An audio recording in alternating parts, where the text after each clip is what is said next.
The cabin was electric with tension as the flight attendant's trembling voice accused Marcus of fraud. Passengers leaned in, cameras rolling as security prepared to drag him out of first class. He didn't argue, didn't even flinch. He only checked his luxury watch, a calm smile curling on his lips. The crew thought they were exposing an imposter. What they didn't know was that Marcus Williams wasn't just any passenger. He was the man who could end their careers with a single phone call. The stage was set for a reckoning that would turn their assumptions into the airline's worst nightmare.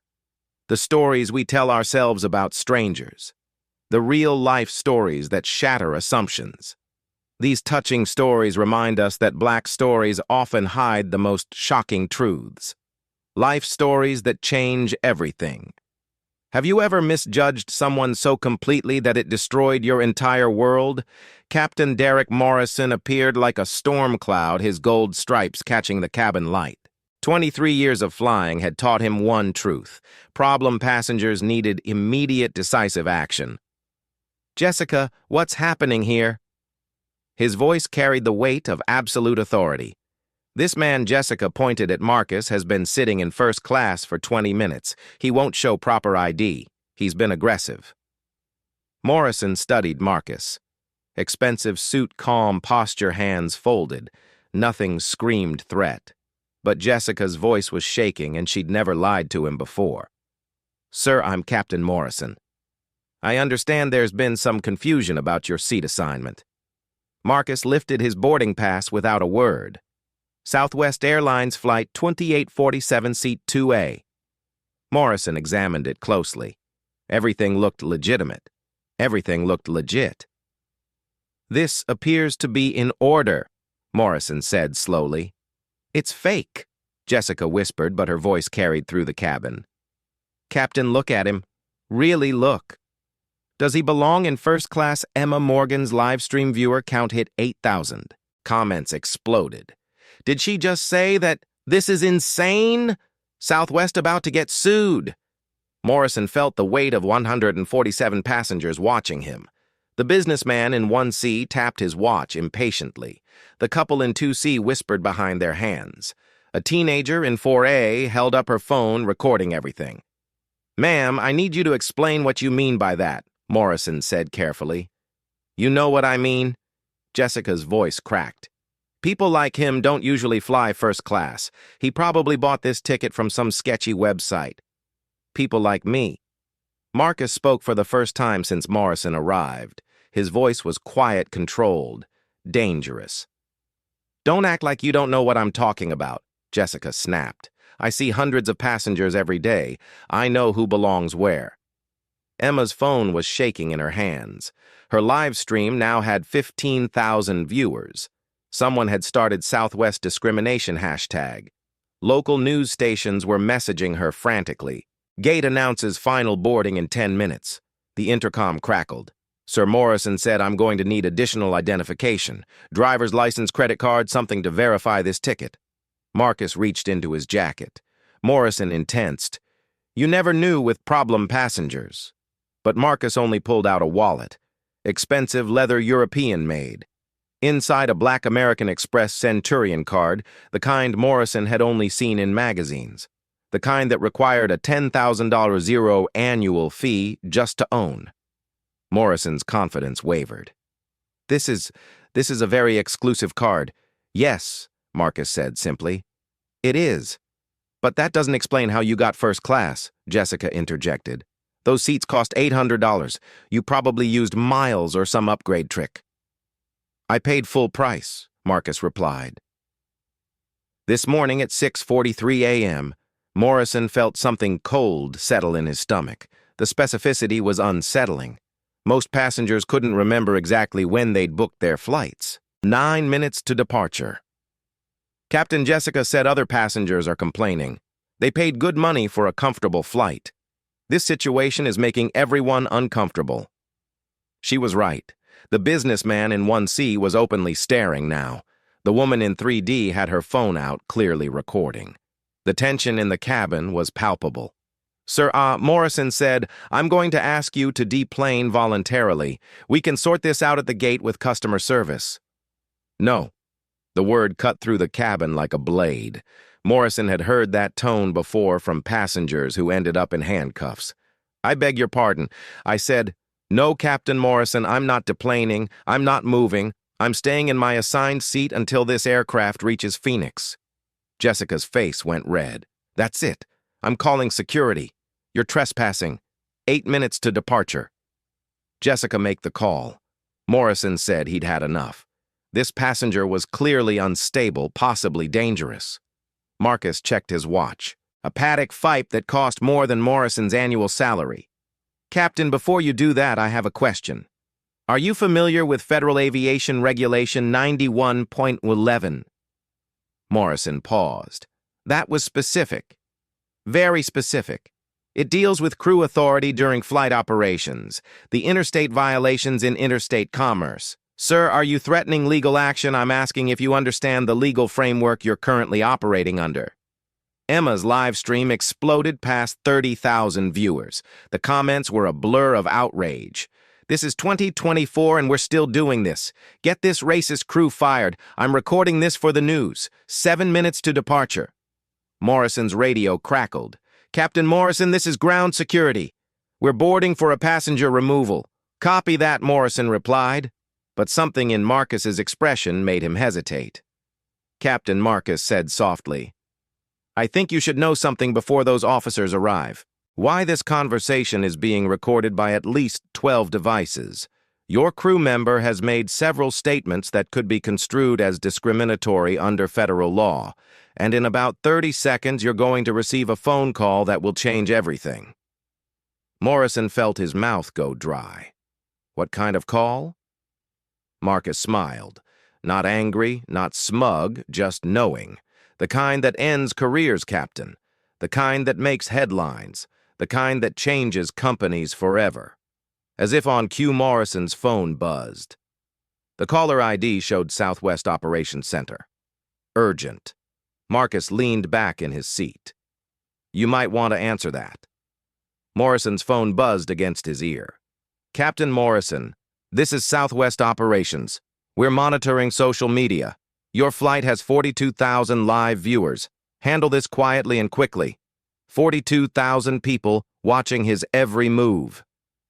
Morrison wiped sweat from his forehead as 2 airport security officers boarded Janet Kim and Mike Rodriguez, both carrying restraints.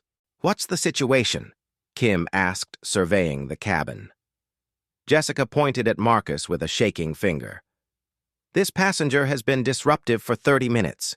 He's threatening crew members and refusing to move to economy where he belongs. Marcus remained perfectly still, hands folded in his lap. The only movement was his eyes tracking every person, every camera, every witness. Sir Kim addressed Marcus. We need you to come with us voluntarily. I'm in my assigned seat with a valid boarding pass, Marcus replied. I'm not going anywhere.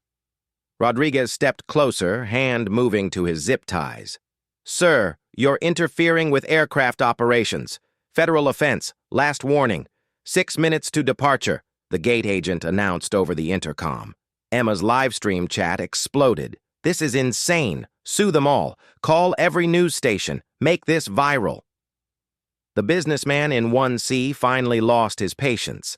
Captain, I paid premium prices to avoid exactly this kind of situation. I have a connecting flight in Phoenix.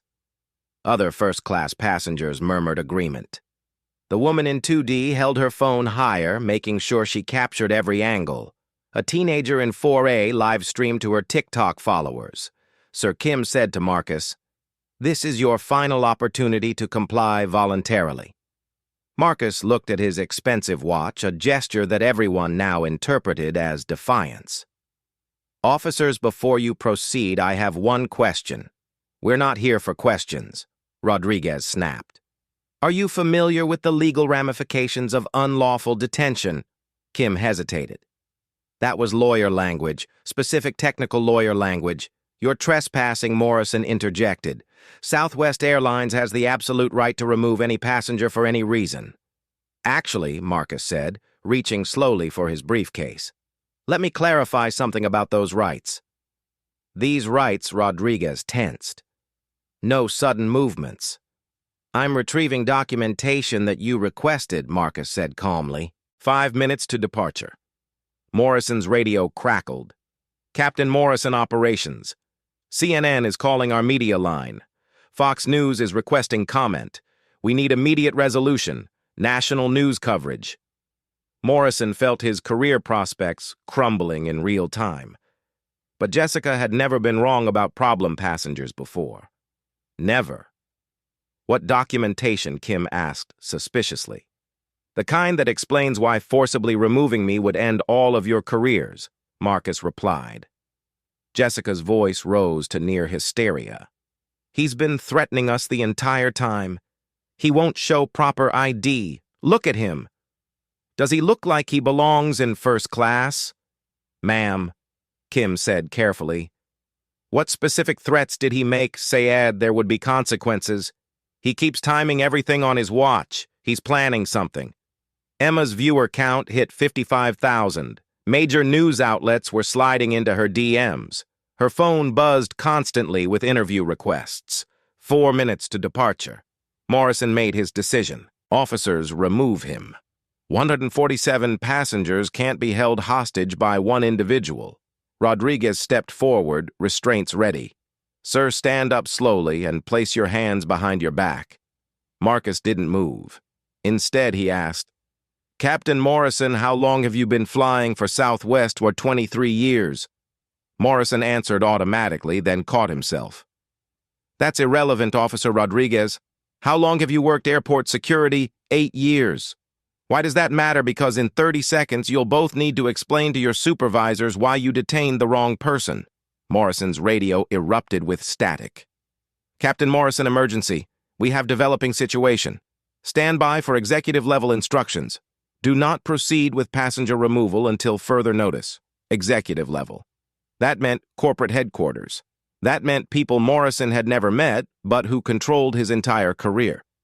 Sir, Rodriguez said, You're under arrest for 3 minutes to departure. Marcus finally stood.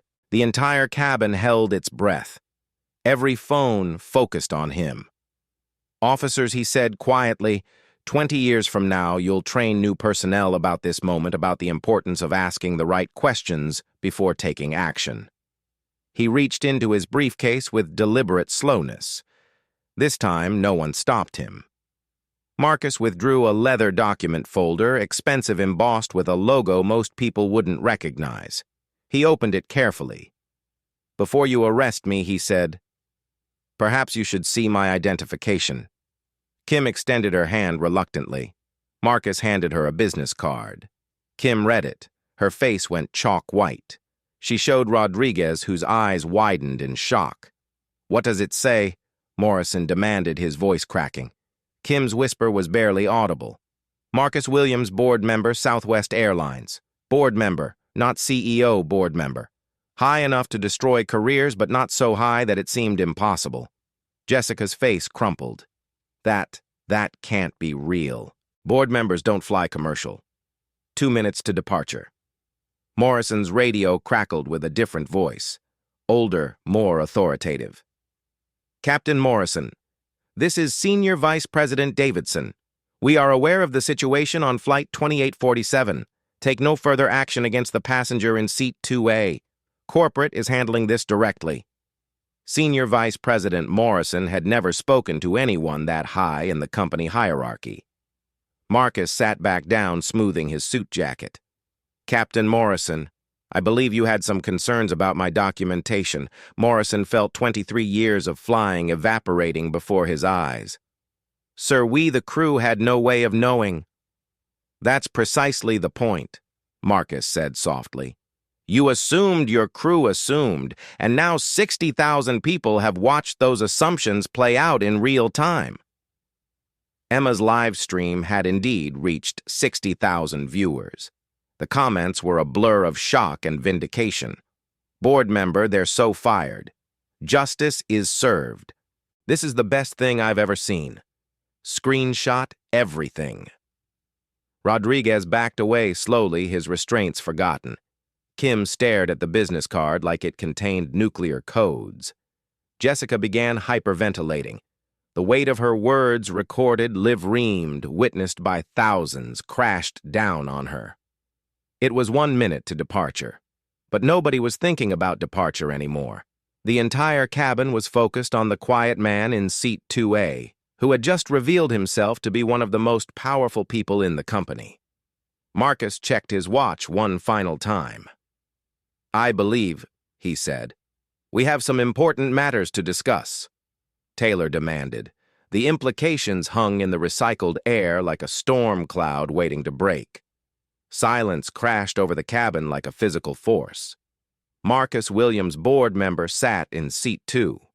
A while 60,000 people watched the cruise world collapse in real time.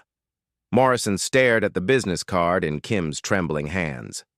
Board member. The words didn't compute. Board members didn't fly commercial. They had private jets, executive assistants, security details. Sir Morrison whispered. "If you're on the board, why didn't you identify yourself immediately?" Marcus looked up, and for the first time, something flickered in his eyes. Not anger, something deeper. "Captain, why should I have to prove who I am to sit in a seat I paid for?" The question hit like a sledgehammer. Morrison realized he'd never asked that of a white passenger ever. We follow protocol. Whose protocol says black men in expensive suits are suspicious?" The word hung in the air. Black. He'd said it. The thing everyone was thinking, but no one would voice. Jessica's sobbing intensified. She understood now. This wasn't just a customer service failure. This was a civil rights incident, recorded live-streamed permanent. Emma's chat exploded. He said it, calling out the racism. This is history. 90K viewers. Holy Marcus reached for his tablet again, but this time his hands weren't quite steady. The calm facade was cracking. "Officer Rodriguez," Marcus said, "in your 8 years of security work, how many white passengers have you restrained for sitting quietly in first class?" "Sir, that's not how many, none." "How many black passengers?" Rodriguez couldn't answer. The mathematics of bias were undeniable. Marcus tapped his tablet.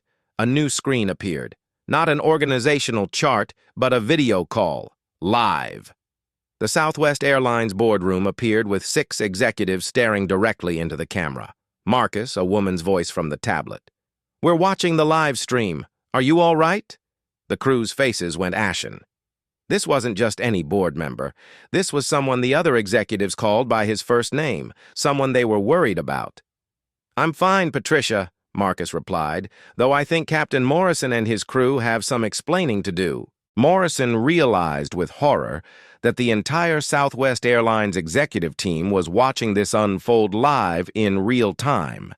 Captain Morrison, the woman on the screen, said, "This is Patricia Watkins, Senior Vice President of Operations.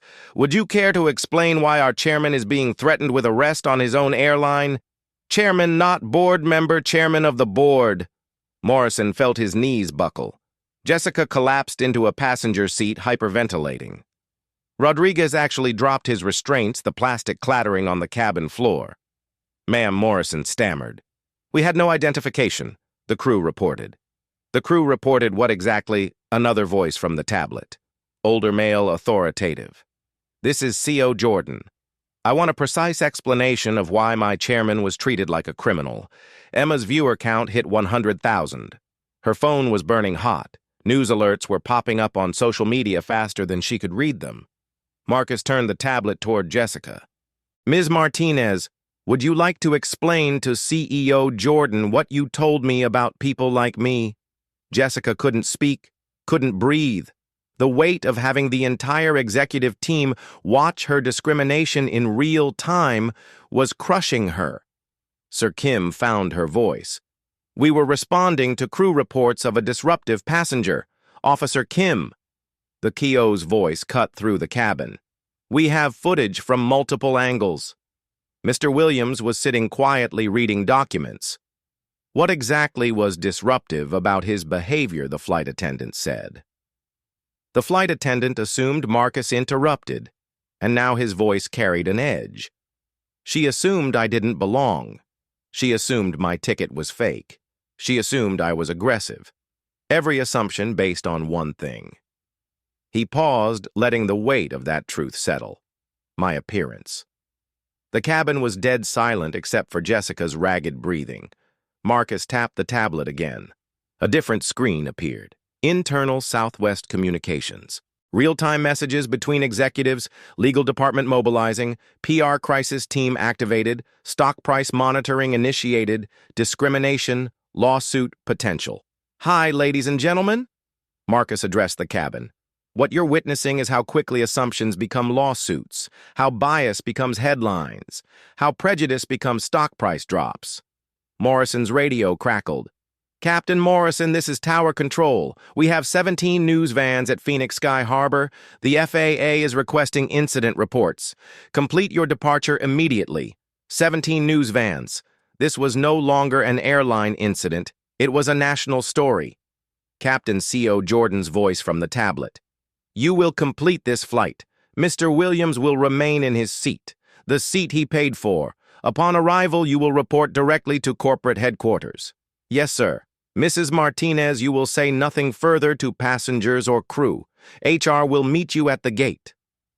Jessica nodded, mutely, tears streaming down her face. Her officers, the CO continued. Your departments will receive formal complaints. I suggest you contact your supervisors immediately. Marcus closed the tablet, cutting the connection. The executives were gone, but their presence lingered like smoke. Now, Marcus said, standing slowly, let me show you something else. He opened his briefcase wider. Inside, legal documents marked class action lawsuit template, airline discrimination financial reports, showing revenue impact of discrimination incidents and training materials titled Unconscious Bias in Customer Service. I didn't board this flight by accident, Marcus said quietly.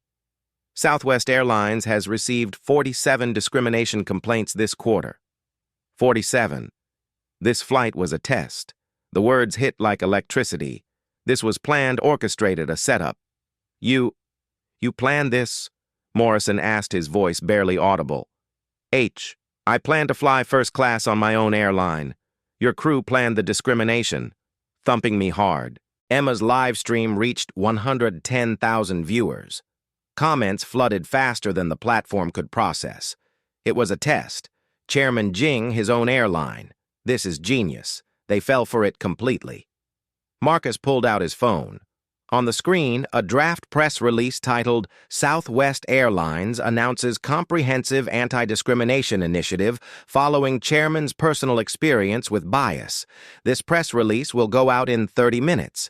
He said it announces mandatory bias training for all employees, third-party audits of customer service interactions, and a $10 million Sense Fund for discrimination prevention programs.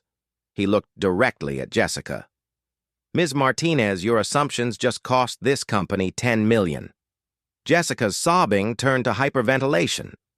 A passenger offered her an oxygen mask, but Marcus continued, they also just bought us the opportunity to become the first airline in America with a zero-tolerance discrimination policy backed by real consequences.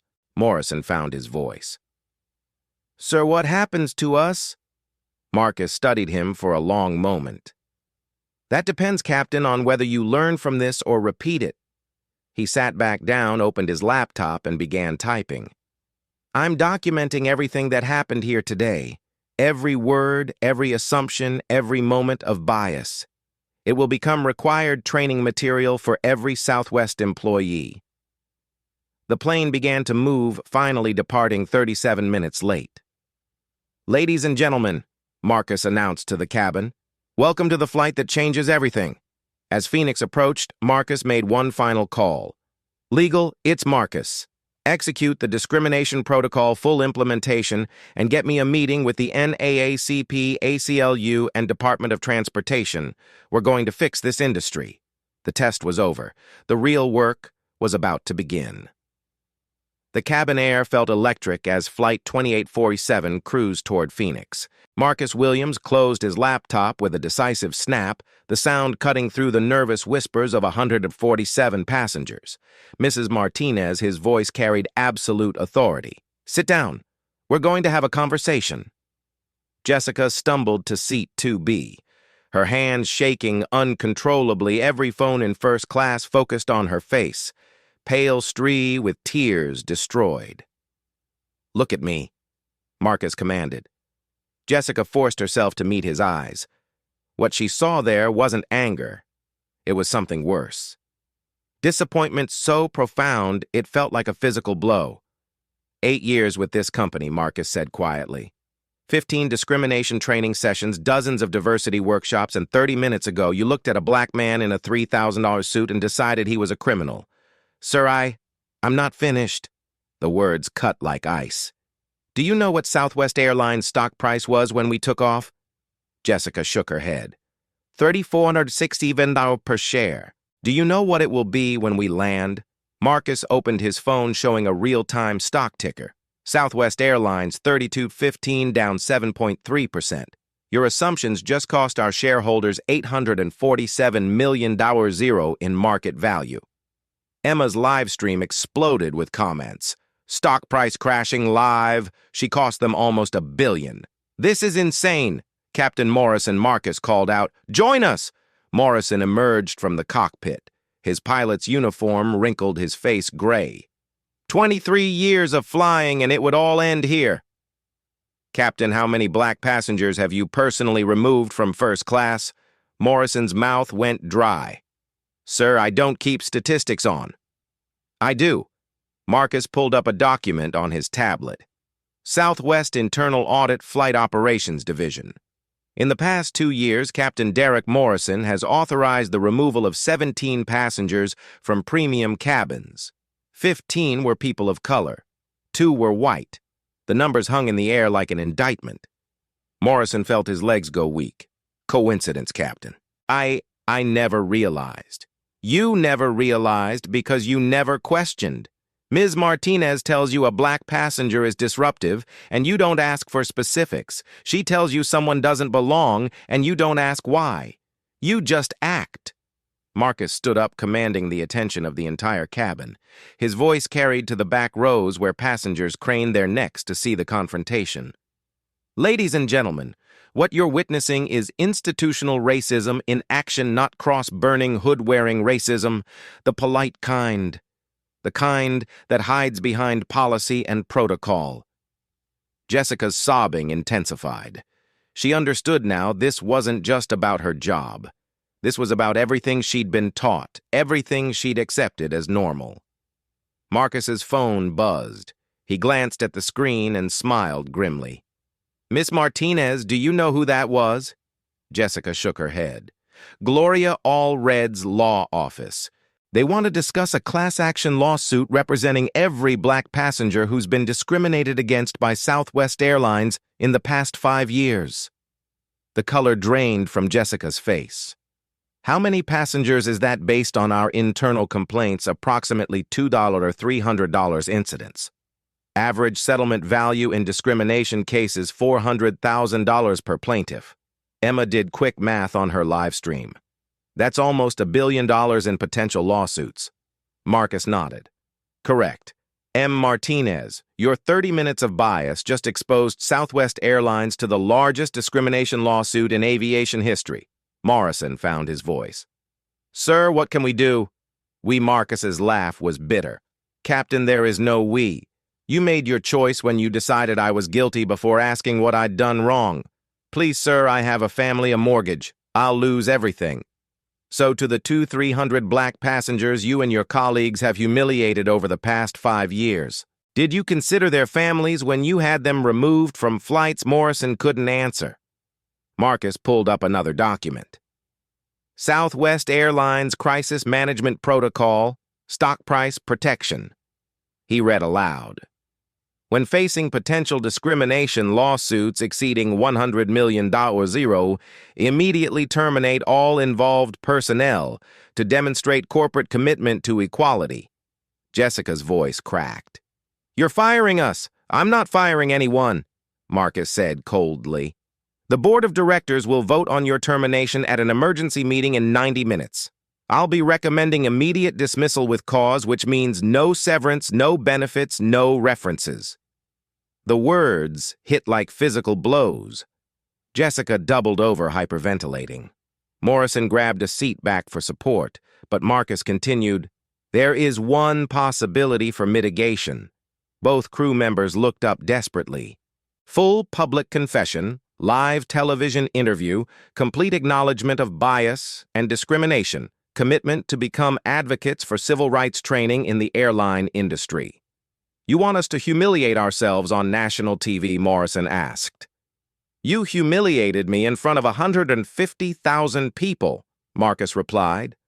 "Turnabout is fair play." Emma's viewer count had reached 150,000. Major news outlets were now broadcasting her stream directly. Southwest discrimination was trending globally. Marcus's tablet chimed with an incoming video call. He accepted it, angling the screen so the cabin could see. "Marcus, it's Robert Jordan." The CEO of Southwest Airlines appeared on screen, his face grim. "We've been monitoring the situation. Legal department is mobilizing. PR crisis team is activated. The FAA is demanding immediate compliance reviews. Robert, meet the crew that just cost us $1 billion in market cap." Jordan's eyes focused on Jessica and Morrison. "You two are suspended immediately. Security will escort you off the aircraft upon landing. HR will conduct full investigations." Bob Marcus said, "I want them to have one opportunity to salvage their careers." "What kind of opportunity?" "Public accountability, full media confession, commitment to anti-discrimination advocacy." Jordan considered this. "If they refuse termination, with cause blacklisted from the aviation industry, personal liability for any discrimination lawsuits that name them specifically." Morrison's voice was barely a whisper. "Personal liability." "Captain, when you violate someone's civil rights while acting outside company policy, you become personally responsible for damages. Ms. Martinez, the same applies to you." Jessica was hyperventilating again. The weight of personal financial ruin was crushing. "How much personal liability?" Morrison asked. Marcus consulted his tablet. "Based on similar cases, approximately $200,000–300,000 each, plus legal fees, plus punitive damages. If a jury finds willful discrimination, the jury scraped the case pouch. They definitely wisp." Both crew members realized they were facing complete financial destruction. "Sir," Jessica gasped, "what do you want us to do?"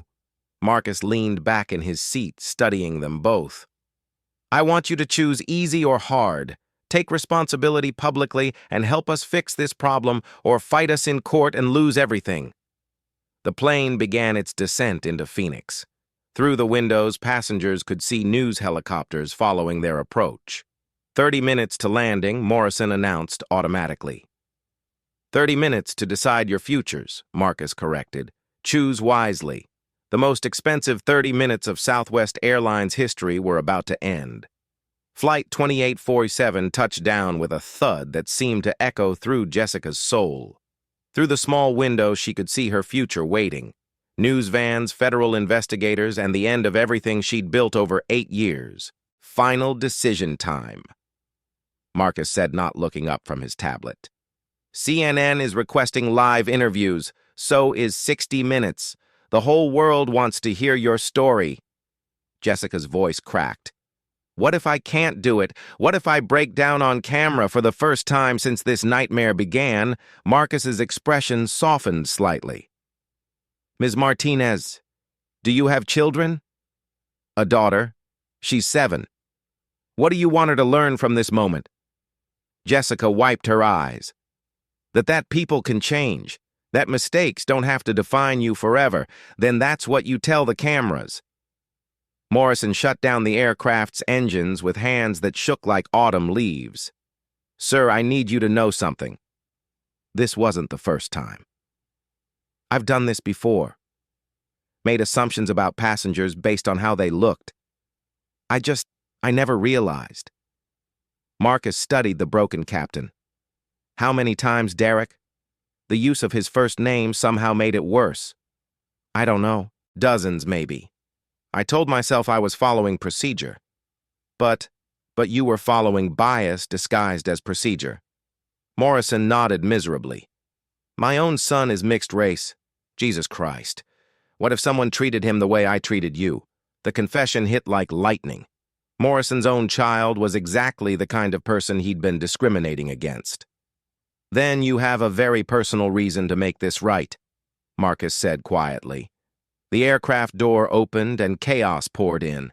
Federal investigators, Southwest executives, and a small army of lawyers filled the jet bridge. Inspector General Torres approached with grim efficiency. Mr. Williams, we need immediate statements from all parties. This investigation is now a federal civil rights case. Inspector, before we begin, Marcus said, I want to show you something. He pulled up his tablet displaying a document titled The Morrison-Martinez Protocol, a case study in institutional bias. I've been developing this training program for 6 months. Today's incident will become mandatory education for every airline employee in America. Torres examined the screen. You've been planning this. I've been preparing for this. There's a difference. Jessica found her voice. Sir, can I ask you something personal? Marcus nodded. How many times has this happened to you? Really, Marcus was quiet for a long moment. Ms. Martinez, I'm a black man who travels 200,000 minutes a year on commercial airlines. Take a guess. Too many times. Far too many. But today was different. Today I had the power to do something about it. Emma looked up from her phone, which now showed 180,000 live viewers. Mr. Williams' people are asking, will this really change anything, or will it just blow over like everything else? Marcus smiled grimly. Emma, in the next hour, Southwest Airlines will announce the most comprehensive anti-discrimination program in aviation history. 5 million investment mandatory body cameras, third-party auditing, zero tolerance with immediate termination. He turned to Jessica and Morrison. And our first 2 case studies will be sitting right here. Case studies, Morrison asked. You two will spend the next year traveling to every Southwest hub telling your story, showing employees exactly how bias works, how assumptions become actions, how good people can do terrible things without realizing it. Jessica's tears had stopped. Something like hope flickered in her eyes. You're giving us a chance to fix this. I'm giving you a chance to earn redemption, but it won't be easy. You'll relive this humiliation hundreds of times. You'll face angry audiences. Some people will never forgive you, but our daughter will see us trying to make it right, Morrison said quietly. Marcus stood as passengers began deplaning. Ladies and gentlemen, you've witnessed something unprecedented today. A live case study in how discrimination happens and how it can be stopped. He paused at the cabin door. In 12 months, Southwest Airlines will be the safest airline in America for every passenger, regardless of race, religion, or background. Not because we're perfect, but because we're finally honest about our imperfections.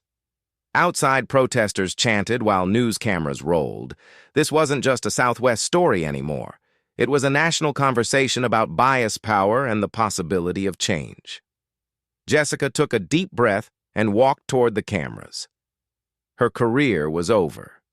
But maybe her real work was just beginning.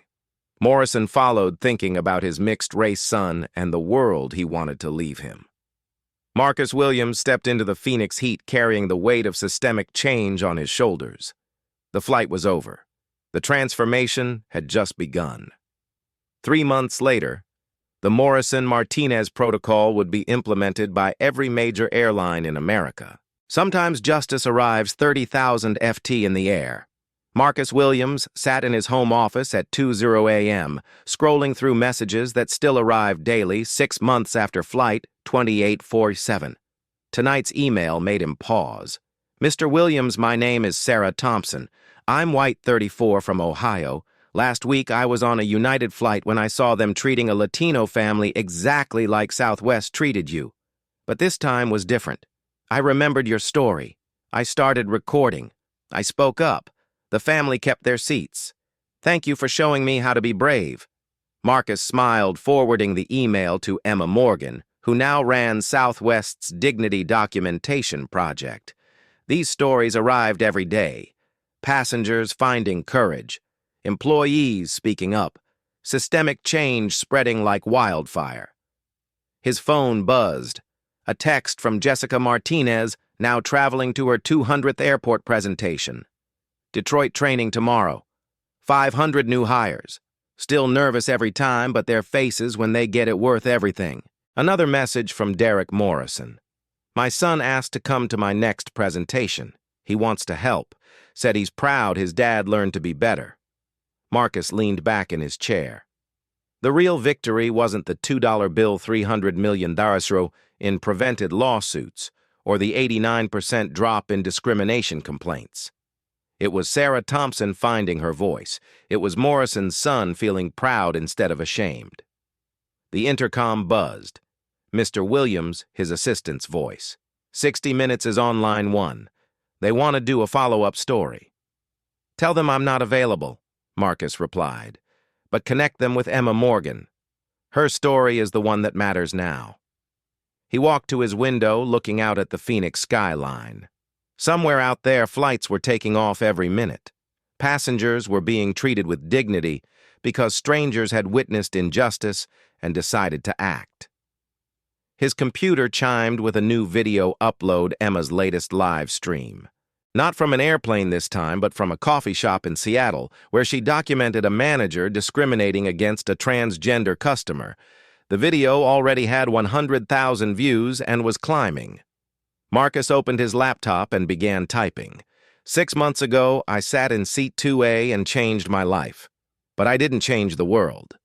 You did. Every time you share Emma's original video, discrimination gets a little harder to hide. Every time you speak up when you see bias, justice gets a little stronger. Every time you choose courage over comfort, someone like Sarah Thompson finds their voice. These real-life stories matter because they become your stories. Black stories that inspire white allies. Touching stories that move people to action. Life stories that prove ordinary people can create extraordinary change.